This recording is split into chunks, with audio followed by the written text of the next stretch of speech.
Hey guys, welcome back in new video. Guys कैसे हैं आप सब? आई होप आप सब ठीक होंगे। गाइस मेरा नाम है सारुद्दीन खान और आप देख रहे हैं अपना यूट्यूब चैनल फार्मेसी वाला। कोई भी सपना साकार करने के लिए सबसे जरूरी है सही कोच का होना। चुनिए फार्मेसी वाला को और करे अपने B pharm and D pharm का सपना साकार। Download the app now. तो आज की जो वीडियो है इस वीडियो में हम देखने वाले हैं, देखिए वही जो फार्माकोलॉजी है 5th सेमेस्टर में, तो उसके हम लॉन्ग इंपॉर्टेंट क्वेश्चन को सॉल्व कर रहे थे। तो टोटल ना 15 क्वेश्चन थे, यानी कि 15 सेपरेट वीडियो होंगी। आज हम कई दिन बाद दोबारा से रिस्टार्ट से ही कर रहे हैं क्योंकि मैं कहीं गया हुआ था। तो देखिए मैं पहले स्टार्टिंग में बताता हूँ कि देखिए 15 क्वेश्चन थे, तो आप एक तरफ से ही सारे क्वेश्चंस को देखना। सारे इंपॉर्टेंट क्वेश्चन है जो कि सारे लॉन्ग क्वेश्चन है ना। और इसमें जो हमने अभी तक जो कवर किया था वो 4th यूनिट तक कवर कर लिया था। आज हम 5th यूनिट जो है उसका हम देखने वाले हैं। बाकी आप देखिए प्लेलिस्ट का लिंक मैं डिस्क्रिप्शन में दे ही दूंगा, वहां से देखते रहना। तो आज जो हम कवर करने वाले हैं वो है question drug acting on the uterus and के फार्माकोलॉजी ऑफ ऑक्सीटोसिन। यकीन माने काफी इंपॉर्टेंट क्वेश्चन है। अभी मैं आपको देखिए प्रूफ के तौर पे मैं आपको क्वेश्चन पेपर में भी दिखाऊंगा। पहले सिलेबस हम देख लेते हैं। देखिए 5th यूनिट हमारी चल रही है, लास्ट यूनिट है, फटाफट से कवर करेंगे जल्दी है इसको। तो ये है देखिए pharmacology of drug acting on endocrine system. Endocrine system में एक क्वेश्चन यहाँ से बनता है, drug acting on the uterus. तो ये आज हम कवर करने वाले हैं। बाकी देखिए नोट्स आपको सारे फार्मेसी वाले ऐप पे ही मिलेंगे, मैं लिंक डिस्क्रिप्शन में दूंगा। ठीक है, देखते हैं इसके बारे में थोड़ा सा। क्वेश्चन में दिखा दूं कैसे क्वेश्चन आया है। देखिए आप देख सकते हैं, एक बार 7 मार्क्स में है यहाँ पे कि right pharmacology of drug acting on uterus, है ना, ये आगे क्वेश्चन। एंड एक देखिए 10 मार्क्स में है, यहाँ पे देखोगे summarize the class of drug acting on uterus and explain the pharmacology of oxytocin. Okay, and इसके अलावा देखिए यहाँ पे आप देखोगे give describe the pharmacology of oxytocin. तो आप देख सकते हैं काफी इंपोर्टेंट क्वेश्चन है, 3 बार लगातार आया है। तो देखते हैं इसके बारे में। तो सबसे पहले देखिए बात करते हैं क्वेश्चन क्या है हमारा, वो है ड्रग एक्टिंग ऑन यूटेरस, यानी कि वो ड्रग जो यूटेरस पे काम करती हैं उनके बारे में आपने बताना है। और इसके अंदर भी एक ड्रग आती है जो कि काफी इंपॉर्टेंट है, वो है ऑक्सीटोसिन। तो उसकी फार्माकोलॉजी बतानी है, मोड ऑफ एक्शन वगैरह बताना है। ठीक है, तो सबसे पहले तो हमें यही समझना होगा कि आखिर यूटेरस क्या है। थोड़ी सी एनाटॉमी हम देखेंगे, बाकी आपने देखिए फर्स्ट समय पढ़ा ही होगा। तो यूटेरस देखिए ये काफी इंपॉर्टेंट ऑर्गन होता है जो कि फीमेल्स के अंदर होता है, ओनली इन फीमेल्स। एंड आप ये समझ सकते हैं देखिए जहाँ पे जो बेबी डेवलप होता है, तो जिस चीज के अंदर वो डेवलप होता है वही है हमारा यूटेरस। मैं अभी वीडियो को थोड़ा यहाँ पे रोकता हूँ, आप एक छोटी सी क्लिप को देखिएगा, आपको सारा कॉन्सेप्ट अभी क्लियर हो जाएगा।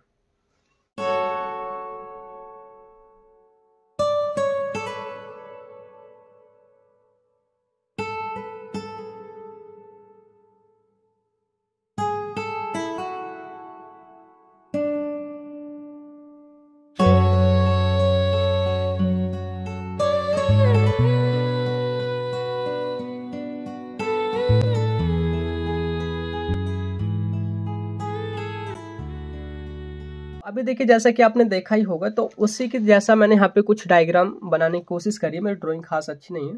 तो देखिए यहाँ पे हम थोड़ा समझते हैं। तो यहाँ पे जो देखिए सारी चीज़ें हम अच्छे तरीके से समझेंगे, कोई भी ऐसा इशू नहीं है, क्योंकि कॉलेज वगैरह में या स्कूल में सही तरह नहीं समझाते हैं। तो मैं आपको सही तरह ही बता रहा हूँ। देखिए यहाँ पे स्टार्टिंग होती है वजाइना से, और वजाइना के बाद ये जो है, ये मैंने जो रेड में दिखा रखी है मसल्स होती हैं, और यही जो एरिया होता है वो कहलाता है यूटेरस। और ये जो ट्यूब है ये फैलोपियन ट्यूब होती हैं, और इनसे कनेक्ट होती हैं ये ओवेरी, यानी कि जहाँ पे ओवम वगैरह बनता है। और इसके थ्रू यहाँ पे मतलब स्पर्म हमारे एंटर करते हैं। एंड यहाँ पे एक्चुअली में यहाँ पे डेवलप होता है वेबी, या बोल सकते हैं ये जो मसल्स होती हैं ये इनका साइज घटता बढ़ता रहता है। बोले तो अगर प्रेग्नेंट लेडीज हैं तो उनका जो साइज है ये काफ़ी ज़्यादा चौड़ा हो जाएगा, और वैसे ये नॉर्मली रहता है ना। तो यहाँ पे देखिए पहले आप ज़रूरत समझिए कि आखिर क्यों मेडिसिन की ज़रूरत पड़ गई है।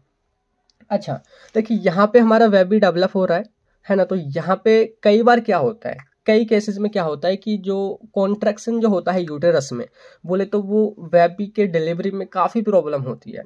तो उस केस में हमने यूटेरस को कॉन्ट्रैक्ट कराने के लिए कुछ मेडिसिन चाहिए होती हैं। आपको अभी डिटेल में लास्ट तक सारा कुछ क्लियर हो जाएगा। एंड कभी कभी हमने यूटेरस को रिलैक्स कराने के लिए भी मेडिसिन चाहिए होती हैं। शायद कन्फ्यूज आप हो रहे हो, तो देखिए हम डायरेक्टली समझते हैं कि देखिए 2 टाइप्स की मेडिसिन होती हैं। एक होते हैं यूटेरिन स्टिमुलेंट एंड एक होते हैं यूटेरिन रिलैक्सेंट। सिंपल नेम में ही आ रहा है यूटेरिन स्टिमुलेंट, यानी कि ऐसे ड्रग जो कि यूटेरिन को स्टिमुलेट करेंगे या बोले तो उसको कॉन्ट्रैक्ट करेंगे, वो हमारे ड्रग कहलाते हैं यूटेरिन स्टिमुलेंट। सपोज करिए ये जो मसल्स हैं अगर ये मसल्स इस तरीके से आपने मतलब कि कॉन्ट्रैक्ट करानी है, ऐसे खींचनी है, तो उसके लिए जो मेडिसिन देनी होंगी वो स्टिमुलेंट कहलाएंगी, यूटेरिन स्टिमुलेंट। अगर आपने देखिए इनको रिलैक्स कराना है बोले तो, जैसे कि ये और ज़्यादा डायलेट करानी है, तो उसको हम बोलेंगे यूटेरिन रिलैक्सेंट। तो यहाँ पे देखिए जो हमारी ड्रग हैं बोले तो यही तो कॉन्सेप्ट है कि कौन कौन से ड्रग एक्ट कर रही है यूटेरिन पे। तो कौन कौन से ड्रग हैं, तो एक हमारी यूटेरिन स्टिमुलेंट है, एक यूटेरिन रिलैक्सेंट है। और ये जो यूटेरिन स्टिमुलेंट होती हैं बोले तो ये कॉन्ट्रैक्शन करती हैं यूटेरस में, जो कि बेबी के डिलीवरी में काफ़ी हेल्प करती हैं। कैसे करती हैं अभी हम ऑक्सीटोसिन के बारे में जब डिटेल में समझेंगे तब आपको बेटर समझ में आएगा। तो इसके अंदर जो ड्रग आती हैं यूटेरिन स्टिमुलेंट के अंदर जो कॉन्ट्रैक्शन करती हैं यूटेरिन में, वो है ऑक्सीटोसिन, जो कि काफ़ी इंपॉर्टेंट है ही। एक है एर्गोट एल्कलॉइड्स। एर्गोट ये एक शायद ये एक फंगस होता है, मेरे को कंफर्म नहीं पता है, आप चेकआउट कर लेना एक बार को। तो ये उसके ही अंदर की कुछ ड्रग होती हैं जिससे वो बनती हैं। तो इसमें आती है एर्गोमेट्रिन है एंड मिथाइल एर्गोमेट्रिन है। एंड थर्ड वन जो कि हमारा प्रोस्टाग्लैंडिन। प्रोस्टाग्लैंडिन भी आपको पता है, आपने पढ़ा होगा 3rd या 4th यूनिट में। तो वो भी कई टाइप्स का होता है, तो उसमें से भी PGE2 एंड PGF2 अल्फा, यहाँ पे ये काम करता है हमारा यूटेरिन पे, जो कि उसको कॉन्ट्रैक्ट कराता है ना। तो आपको एक कॉन्सेप्ट क्लियर हुआ कि आखिर यूटेरिन स्टिमुलेंट काम क्या कर रहे हैं। सपोज करिए यहाँ पे हमारा बेबी है, अब उसको डिलीवरी नहीं हो पा रही, उसको बाहर निकालना है। तो अगर हम इन मसल्स को कॉन्ट्रैक्ट कर दें, ऐसे भींच दें, तो इसका अंदर का मटेरियल या बोले तो इसके अंदर जो भी चीज़ है वो बाहर निकलेगी। तो सिंपल सा वही है कि डिलीवरी में ये हेल्प करता है। एक कॉन्सेप्ट आपको क्लियर होना चाहिए कि यूटेरिन स्टिमुलेंट या बोले तो इसके अंदर जो ऑक्सीटोसिन है वो डिलीवरी में हेल्प करता है। सेकेंड वन जो कि हमारे यूटेरिन रिलैक्सेंट। अच्छा, यूटेरिन रिलैक्सेंट जैसे कि मैंने बोला था, ये यूटेरिन को रिलैक्स करेंगे। बोले तो एक ऐसी कंडीशन जैसे कि कई बार आपने सुना होगा ना कि जैसे कि वैसे तो 9th मंथ में ही मतलब कि चाइल्ड बर्थ होता है, अगर उससे पहले अगर होने लग जाए तो यानी कि वहाँ पे कॉन्ट्रैक्ट होने लग रहा है अगर हमारा यूटेरिन पहले से ही, टाइम से पहले ही, तो उसको रिलैक्स करने के लिए हम क्या देते हैं, यूटेरिन रिलैक्सेंट देते हैं। इसके अलावा कई बार आपने केसेस मूवीज़ वगैरह में देखा होगा कि डॉक्टर वहाँ पे नहीं हो पाता है, या बोले तो डॉक्टर तक हम जो भी पेशेंट है, जो भी लेडीज उसको नहीं ले जा पाते, तो उसको हम कुछ इंजेक्शन दे देते हैं जिससे कि वो कुछ टाइम के लिए रुक जाए, डिलीवरी ना हो पाए। यानी कि वहाँ पे भी जो हमारी मेडिसिन काम करती हैं वो यूटेरिन रिलैक्सेंट होती हैं। So those drug which are use to relax uterus is called uterine relaxant, या बोले तो anti contraction medicine. Just opposite होती हैं इन सारे ड्रग के। ये जो ऑक्सीटोसिन वगैरह कॉन्ट्रैक्शन कर रहे हैं, ये हमारा रिलैक्सेशन कर रहे हैं। तो यहाँ पे जो ड्रग हैं इनके अंदर हैं 4 टाइप।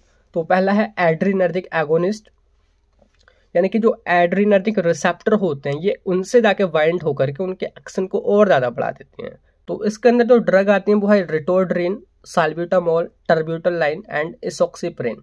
तो ये ड्रग हमारी एड्रीनर्जिक एगोनिस्ट होती हैं। इसके अलावा कैल्शियम चैनल ब्लॉकर में वेरापेमिल है, निफेडिपिन है, अम्लोडिपिन है, तो ये भी एज ए रिलैक्सेंट काम करती हैं। इसके अलावा ऑक्सीटोसिन एंटागोनिस्ट, यानी कि ऐसे ड्रग जो कि जो ऑक्सीटोसिन का काम है उसको एंटागोनाइज करें, उसके अगेंस्ट हो, जिसकी एग्जाम्पल है एटोसिवन, ये यहाँ पे काम करता है। इसके अलावा मैग्नीशियम सल्फेट भी रिलैक्सेंट की तरह काम करता है। तो यहाँ पे देखिए ये तो टाइप का क्लासिफिकेशन हो गया ना कि 2 टाइप्स की ड्रग हैं और दोनों के अंदर ये ड्रग आती हैं। तो इतना कॉन्सेप्ट जो क्लियर हुआ है वो अभी हुआ है हमारा कि आखिर यूटेरस क्या है, उस पर कौन कौन सी मेडिसिन एक्ट करते हैं। देखिए अगर इतना ही क्वेश्चन आता है ना, आपने सिंपल इतना ही नहीं लिखना है, आपने किसी एक ड्रग के बारे में फिर भी डिटेल में बताना होगा, जैसे कि हमने अभी ऑक्सीटोसिन के बारे में बताया। या तो सिंपली फार्माकोलॉजी ऑफ ऑक्सीटोसिन ही आएगी, या अगर पूरा क्वेश्चन आता है तो किसी एक के बारे में डिटेल में बताना होगा। ठीक है, तो इतना अब समझ आ गया। तो देखते हैं अब फार्माकोलॉजी ऑफ ऑक्सीटोसिन। तो बात करते हैं देखिए फार्माकोलॉजी ऑफ ऑक्सीटोसिन। देखिए ऑक्सीटोसिन काफ़ी इंटरेस्टिंग हमारा हार्मोन है, इसके बारे में हमने डिटेल में देखना है। तो पहले देखिए आपने ये बताना है कि आखिर ऑक्सीटोसिन क्या है, उसके बाद उसका मोड ऑफ एक्शन क्या है, वो कैसे काम करता है, देन उसकी फार्माकोलॉजी में के अंदर आता है उसका काइनेटिक, बोले तो एब्जॉर्प्शन कहाँ से होता है, डिस्ट्रीब्यूशन कैसे होता है, मेटाबॉलिज्म कैसे होता है, वो सारा कुछ, एंड लास्ट में साइड इफेक्ट। तो सारा कुछ बताना है। तो देखिए ऑक्सीटोसिन जैसे कि एक हमारा हार्मोन है, तो ये एंडोक्राइन ग्लैंड से रिलीज होता है, क्योंकि देखिए आप पढ़ ही वही रहे हैं कि drug acting on endocrine system, तो ये एंडोक्राइन ग्लैंड से रिलीज होता है। ऐसी ग्लैंड जो कि डायरेक्टली जो भी हार्मोन्स होता है उसको ब्लड स्ट्रीम में रिलीज करते हैं। इनडायरेक्टली बोले तो ऑक्सीटोसिन हमारा ब्लड स्ट्रीम में रिलीज होता है। ठीक है, सो ये जो सिंथेसिस होता है बोले तो प्रोड्यूस होता है वो हाइपोथैलेमस के अंदर होता है। हाइपोथैलेमस आपने पता ही है, पढ़ी रखा है एनाटॉमी, कि ब्रेन का ही पार्ट होता है। So, it is natural hormone which stimulate contraction of uterine in childbirth and also increase lactation after childbirth. Simple सी बात वही लिख दी है जो हम पढ़ते अभी तक आए हैं कि ऑक्सीटोसिन जो यहाँ पे क्या कर रहा था, बोले तो अभी हमने स्टिमुलेंट पढ़े थे कि वो कॉन्ट्रैक्शन करा रहा था, डिलीवरी में हेल्प कर रहा था, तो वही बात लिख दी कि यूटेरिन जो होता है उसको कॉन्ट्रैक्ट करता है चाइल्ड बर्थ के दौरान। एंड एक और इम्पोर्टेंट है इसका पॉइंट कि ये आफ्टर चाइल्ड बर्थ, यानी कि जैसे कि बच्चा पैदा हो गया है उसके बाद जो ब्रेस्ट फीडिंग की जाती है मदर के द्वारा, तो उसमें भी ये हेल्प करता है लैक्टेशन में, है ना। अभी हम डिटेल में देखेंगे इसको। एंड नेक्स्ट आगे लिखा है कि oxytocin level increase when we kiss और hug someone, that's why it is called love hormone. So इसको हमने लव हार्मोन भी बोलते हैं। जब भी हम किसी को किस करते हैं बोले तो हग करते हैं, तो उस टाइम पे ऑक्सीटोसिन का लेवल इंक्रीज हो जाता है। And oxytocin is controlled by positive feedback mechanism. अच्छा, आपने मैकेनिज्म पढ़े होंगे, आपको मैं थोड़ा रिमाइंड कराऊँ, पीछे चलते हैं थोड़ा। फर्स्ट ईयर में, फर्स्ट सेमेस्टर में पहला ही टॉपिक आता है होम्योस्टेसिस। होम्योस्टेटिस यानी कि हमारे बॉडी के अंदर सारी चीज़ों को मेंटेन करना है, इंटरनल जो भी चीज़ें हैं। तो उसमें दो तरीके से हम उसको मेंटेन करते थे, एक पॉजिटिव फीडबैक मैकेनिज्म, एक नेगेटिव फीडबैक मैकेनिज्म। तो पॉजिटिव फीडबैक मैकेनिज्म एक ऐसा हमारा मैकेनिज्म होता है कि सपोज करिए ऑक्सीटोसिन रिलीज हो चुका है, तो यही जो ऑक्सीटोसिन दोबारा रिलीज हुआ है ये आगे जाकर के बोले तो हाइपोथैलेमस पे, जैसे सपोज करिए कि मैं आपको यहाँ पे बनाऊँ जैसे कि हाइपोथैलेमस, यहाँ से हमारा ये रिलीज हो रहा है, ठीक है। यहाँ पे हमारा ऑक्सीटोसिन एक्चुअली में ये जो रिलीज होता है ना, ये पोस्टेरियर पिट्यूटरी ग्लैंड से होता है। मैंने डायरेक्टली दिखा दिया कि ऑक्सीटोसिन हमारा बना तो थोड़ा सा ये बना, तो ये दोबारा से इस हाइपोथैलेमस को स्टिमुलेट करेगा कि और ज़्यादा हमारा क्या बनाओ, ऑक्सीटोसिन बनाओ। तो वहाँ पे जो फीडबैक मैकेनिज्म काम कर रहा है वो हमारा ऑक्सीटोसिन के अंदर वो पॉजिटिव फीडबैक मैकेनिज्म है, ठीक है। एंड मैंने आगे वही बात लिख दी है, देखिए कन्फ्यूजन पैदा ना हो कि ये हाइपोथैलेमस में बनता तो है लेकिन रिलीज होता है पोस्टेरियर पिट्यूटरी ग्लैंड से, है ना। पोस्टेरियर पिट्यूटरी कहने का मतलब है, सपोज करिए जैसे कि हमारे ब्रेन है, आप समझना, इसमें कुछ इस टाइप से हमारी पी शेप्ड, जैसे कि मटर के दाने के समान एक हमारी क्या होती है, ग्लैंड होती है, जो कि ऐसे लगती बोले तो एक इसके दो पार्ट होते हैं, पीछे का हिस्सा एक आगे का हिस्सा। जो पीछे का हिस्सा होता है बोले तो पोस्टेरियर यानी कि पिछला भाग, उसको हम पोस्टेरियर बोलते हैं, पोस्टेरियर पिट्यूटरी ग्लैंड, है ना। पोस्टेरियर पिट्यूटरी ग्लैंड जो पीछे का हिस्सा तो होता है, तो वहीं से रिलीज होता है। आगे वाला जो हिस्सा होता है उसको हम एंटेरियर बोलते हैं, है ना, आगे वाला, फ्रंट वाला, तो ये पीछे वाले हिस्से से रिलीज होता है। तो इतनी बात आपने नॉर्मल लिखनी है, बहुत ही आसान है। एंड बात करते हैं मोड ऑफ एक्शन की। अच्छा, फार्माकोलॉजी आप पढ़ रहे हैं बोले तो लास्ट मिनट तक आ गए तो पढ़ा ही होगा पिछला सारा कुछ। तो आपने हार्ट के बारे में तो पढ़ा ही होगा कि हार्ट कॉन्ट्रैक्ट करता है, रिलैक्स करता है। तो आपको पता है कि हार्ट के कॉन्ट्रैक्शन के लिए सबसे रेस्पॉन्सिबल चीज़ क्या है, बोले तो क्या चीज़ें रिक्वायर्ड होती है, तो उसके लिए सबसे ज़रूरी होती है कैल्शियम आयन। बोले तो अगर कैल्शियम आयन इंक्रीज होते हैं बोले तो कॉन्ट्रैक्शन इंक्रीज होता है। हम क्या पढ़ रहे हैं, ऑक्सीटोसिन, हमने क्या कराना है, कॉन्ट्रैक्शन कराना है। अब हार्ट में नहीं, बस सिंपल सा ये यूटेरिन में कराना है, तो वहाँ भी तो हमने कैल्शियम आयन की ही ज़रूरत पड़ेगी। तो सिंपल वही तो कॉन्सेप्ट है। देखिए मैंने यहाँ पे सिंपली लिखा है कि सिंथेसाइज हाइपोथैलेमस, हाइपोथैलेमस में बना एंड रिलीज हो गया हमारा पोस्टेरियर पिट्यूटरी ग्लैंड से, यहाँ पे ऑक्सीटोसिन हमारा बन गया। अब ये क्या करेगा, ऑक्सीटोसिन एक्ट थ्रू जी प्रोटीन कपल्ड रिसेप्टर। कई टाइप्स के रिसेप्टर होते हैं ना, तो स्पेशली नेम आपने लिखना है कि जी प्रोटीन कपल्ड रिसेप्टर के थ्रू बाइंड होकर के सेल के अंदर कैल्शियम आयन जो होते हैं उनको इंक्रीज कर देता है। समझिए कि ये जो यहाँ पे यूटेरिन जो है इसके जो मसल्स हैं, सपोज करिए इतना हम कट करके इसको हम जूम करते हैं, है ना। यहाँ पे जैसे कि हमने जूम किया, जैसे कि इतना भाग हमने कट किया, तो यहाँ पे देखिए कई चैनल्स होते हैं, जैसे कि कैल्शियम आयन चैनल हुआ, पोटेशियम आयन चैनल हुआ, सोडियम आयन चैनल्स हुआ। तो इसके थ्रू जो है क्या होता है, यहाँ पे आयंस आगे पीछे बोले तो अंदर बाहर निकलते रहते हैं ना। तो जब कैल्शियम आयन हमारी सेल के अंदर ज़्यादा हो जाते हैं, है ना, कैल्शियम आयन की कंसंट्रेशन ज़्यादा हो जाती है, तो वहाँ पे जो है कॉन्ट्रैक्शन हो जाएगा। ये जो है ऐसे सिकुड़ जाएंगे, जैसे सिकुड़ेंगे यानी कि कॉन्ट्रैक्शन होगा, तो इसके अंदर का मटेरियल जो है वो बाहर निकल जाएगा, यानी कि जो बेबी है वो बाहर निकल जाएगा। तो यहाँ पे ये इस तरीके से काम करता है, तो समझ आ गया होगा आपको। So it also increase synthesis of prostaglandin. Prostaglandin को भी इंक्रीज करता है। कैसे, यहाँ पे आपने पढ़ा था कि ऑक्सीटोसिन भी होता है एक हमारे टाइप का, एक एर्गोट एल्कलॉइड्स होते हैं, प्रोस्टाग्लैंडिन भी होते हैं। यानी कि ऑक्सीटोसिन खुद तो कॉन्ट्रैक्शन कराएगा ही, इसको भी रिलीज करा के इससे भी कॉन्ट्रैक्शन कराएगा, यानी कि काफ़ी इफेक्टिव हो जाता है। समझ गए आप यहाँ पे। तो यह है इसकी पूरी मोड ऑफ एक्शन बोले तो फार्माकोलॉजी का हिस्सा। अब देखते हैं इसका एक्शन क्या है, बोले तो कहाँ कहाँ ये काम करता है, केवल यूटेरिन पे ही काम करता है या फिर और कहीं भी इसका एक्शन है। तो पहला तो यूटेरस पे ही, अभी हम बार बार बोल रहे हैं कि कॉन्ट्रैक्शन करा रहा है, बार बार कॉन्ट्रैक्शन करा रहा है, बेबी डिलीवरी में हेल्प कर रहा है ना। तो पहला वही लिख देना है आपने। एंड सेकंड है देखिए इन ब्रेस्ट। देखिए जैसे कि बेबी जब चाइल्ड बर्थ हो जाता है बोले तो बेबी जब पैदा हो जाता है उसके बाद में उसको ब्रेस्ट फीडिंग की जाती है मदर के द्वारा, तो जो मिल्क प्रोडक्शन होता है उसमें भी ये हेल्प करता है। बोले तो देखिए मिल्क प्रोडक्शन में इसका रोल नहीं होता, लेकिन उसको मिल्क को बाहर निकालने में, इजेक्शन में इसका रोल होता है। यानी कि देखिए it cause contraction of myoepithelial cells surrounding mammary gland. जो मेमलरी ग्लैंड होती है ब्रेस्ट में, तो वहाँ पे कॉन्ट्रैक्शन करता है, उसके बाद ही मिल्क वहाँ से निकलता है। समझिए कि स्टार्टिंग होती है सकलिंग बाई बेबी, यानी कि जो भी बेबी होता है वो सक करता है जो भी ब्रेस्ट होते हैं, एंड उसके बाद एक मैसेज जाता है हाइपोथैलेमस को कि मिल्क का प्रोडक्शन करना है, बेबी को दूध चाहिए। तो उसके बाद क्या होता है, दो हार्मोन्स रिलीज होते हैं, एक प्रोलैक्टिन एक ऑक्सीटोसिन। तो मेनली जो काम है यहाँ पे मिल्क प्रोडक्शन का वो करता है प्रोलैक्टिन, ऑक्सीटोसिन क्या करता है उसको रिलीज कराने में हेल्प करता है। तो ये क्लियर होना चाहिए, यहाँ पे कोई ऐसा इशू नहीं है कि समझने में कोई इशू है ना, तो आपको क्लियर हो ही गया होगा। एंड नेक्स्ट जो यहाँ पे यूज होता है इसका वो CPS में होता है, कार्डियोवास्कुलर सिस्टम। तो ये जो है जब ज़्यादा ही रिलीज हो जाता है ना तो वैसोडाइलेशन कर देता है, बोले तो BP को भी ये कम कर देता है, ब्लड प्रेशर कम हो जाता है। एंड लास्ट में एक और किडनी में कि अगर हम इसके हाई डोज दे दें, बहुत ज़्यादा डोज दे दें, तो ये जो है क्या है एंटी डायूरेसिस एक्टिविटी दिखाएगा, बोले तो बहुत ही कम यूरिन प्रोड्यूस होगा या बोले तो बाहर निकलेगा। तो ये हो गया इसका फार्माकोलॉजिकल एक्शन। तो एक चीज़ आपको समझ आई कि ये जो है हमारा जो ऑक्सीटोसिन जो था ये हमारा नेचुरल हार्मोन था जो कि नेचुरली हमारी बॉडी में बन रहा है। लेकिन कई बार जैसे केसेस मैंने बताए थे कि हर बार डिलीवरी में इशू होता है, ज़्यादातर तो अब इशू ही होते हैं, तो उसके लिए इंजेक्शन अब बनाए गए हैं ऑक्सीटोसिन के कि ऑक्सीटोसिन बाहर से दिया जाए और कॉन्ट्रैक्शन को इंक्रीज करके बेबी को ईजिली आसान तरीके से निकाला जाए। अगर वहाँ से भी नहीं निकलता है फिर वो सर्जरी के द्वारा वो एब्डोमिनल कट करके तब निकाला जाता है।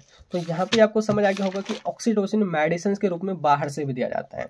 तो बात करते हैं जब ये मेडिसिन के रूप में दिया जाता है तो किस रूट से दिया जाता है, कहाँ पे मेटाबॉलिज्म होता है, कहाँ से निकलता है, एक्सक्रीशन कहाँ से होता है और इसकी हाफ लाइफ क्या है। तो इसको हम ADM ही बोलते हैं शॉर्ट में। तो ये जो है देखिए IM रूट से या समटाइम्स IB रूट से भी देते हैं। अगर हम इसको ऑरली देंगे तो जो लिवर जो होता है बोले तो वहाँ पे पहुँचते उससे पहले ही बोले तो स्टमक में इसका डिग्रेडेशन हो जाता है, जो कि हमें नहीं चाहिए। अगर हम ऑरली दे भी देते हैं ना तो काफ़ी देर में इफेक्टिव होगा, तो क्या फ़ायदा। तो ये IM या IB रूट से देंगे तो काफ़ी इफेक्टिव यानी कि क्विक एक्शन होगा। मेटाबॉलिज्म इसका लिवर के द्वारा होता है, किडनी के द्वारा होता है, एक्सक्रिएशन किडनी के थ्रू, यूरिन के थ्रू निकलता है। एंड हाफ लाइफ जो होती है वो है 3 से 9 मिनट। काफ़ी इंपॉर्टेंट है पॉइंट कि इसका देखिए हाफ लाइफ का मतलब है कि हम जो भी अमाउंट दे रहे हैं ड्रग का उसकी हाफ अमाउंट कितना बचता है, कितने टाइम में, बोले तो उसका मैक्सिमम ड्यूरेशन ऑफ एक्शन कितना होगा, इसका दोगुना कर दो, 9 दूनी 18 यानी कि मैक्सिमम 18 मिनट तक ही इसका एक्शन होगा। तो ये है आपका ऑक्सीटोसिन का हाफ लाइफ। बात करते हैं यूजेस, थेराप्यूटिक यूजेस। तो सबसे पहले है डिलीवरी ऑफ बेबी यानी कि चाइल्ड बर्थ के दौरान, जो कि हम कॉन्ट्रैक्शन कराने के लिए इसका यूज़ करते हैं। एंड सेकंड है जो कि काफ़ी इंपॉर्टेंट है वो है अबॉर्शन। अबॉर्शन आपने पता ही होगा क्यों करना होता है, कैसे, तो समझिए। देखिए यहाँ पे सपोज करिए कि यहाँ पे बेबी डेवलप होने लग गया है, यहाँ पे जो मटेरियल है वो इसके अंदर है, हम ऑक्सीटोसिन अबॉर्शन के लिए भी यूज़ कर सकते हैं कि यहाँ पे हम ऑक्सीटोसिन दे दें, इन मसल्स को हम कॉन्ट्रैक्ट करा दें और जो भी मटेरियल है वो बाहर निकल जाएगा। वही तो हमने करना था। तो सिंपली अबॉर्शन में भी ये यूज़ किया जाता है। एंड इसके अलावा for increase size of breast and for milk ejection, ये ब्रेस्ट के साइज को इंक्रीज करने के लिए एंड मिल्क प्रोडक्शन को बढ़ाने के लिए। जैसे समटाइम्स जैसे चाइल्ड बर्थ तो हो जाती है लेकिन जो मदर होती है उसके अंदर ब्रेस्ट के अंदर मतलब मिल्क प्रोडक्शन वगैरह नहीं हो पाता है, तो उस केस में भी इसका हम यूज़ करते हैं। एंड लास्ट में है to stop postpartum bleeding, यानी कि जैसे ब्लीडिंग आपको पता है कि जब चाइल्ड बर्थ होता है तो उसके बाद काफ़ी ज़्यादा ब्लीडिंग होती है। अगर 500 ml तक अगर ब्लीडिंग हुई है तो वो नॉर्मली माना जाता है। अगर उससे भी ज़्यादा ब्लीडिंग हो रही है तो उसको रोकने के लिए हम ऑक्सीटोसिन का यूज़ करते हैं। समझ आ गया होगा आपको। अब बात करते हैं लास्ट में साइड इफेक्ट। तो देखिए जैसे कि ये कॉन्ट्रैक्शन कर रहा है तो समटाइम्स क्या होगा, यूटेरस के जो सॉफ्ट टिश्यू है उनको डैमेज कर सकता है ना। ज़्यादा ही कॉन्ट्रैक्शन अगर उसने कर दिया तो टिश्यू डैमेज हो जाएंगे। इसके अलावा देखिए सांस लेने में काफ़ी दिक्कत होती है, जिसको हम एस्फाइक्सिया बोलते हैं, और इसकी वजह से जो पेशेंट या बोले तो जो भी लेडीज़ होती हैं वो कोमा में भी चली जाती हैं। एंड लास्ट में है सीजर वगैरह, कन्वल्जन वगैरह हो सकते हैं। एंड स्किन पे रेसेस या ईचिंग देखी जा सकती है। हर एक के लिए नहीं होता है, समटाइम्स किसी के साथ ही हो जाता है। एंड हार्ट बीट इरेगुलर हो सकती है। तो आई होप ये सारा कुछ मैंने क्लियर किया है और बिल्कुल भी ऐसा नहीं कि कुछ चीज़ छिपाई है, मैंने सारा क्लियर करके बताया। तो ये क्वेश्चन आप बिल्कुल छोड़ के मत आना, काफ़ी इंपॉर्टेंट क्वेश्चन है, आना ही आना है 10 मार्क्स में। एंड सारा कुछ कंटेंट आपको फार्मेसी वाला ऐप में मिलेगा, मैं लिंक डिस्क्रिप्शन में दे दूंगा। एंड नेक्स्ट जो वीडियो है उसमें हम जो नेक्स्ट क्वेश्चन इसको सॉल्व करेंगे, तो मिलते हैं उसी वीडियो में। तब तक के लिए bye bye, thank you, have a nice day.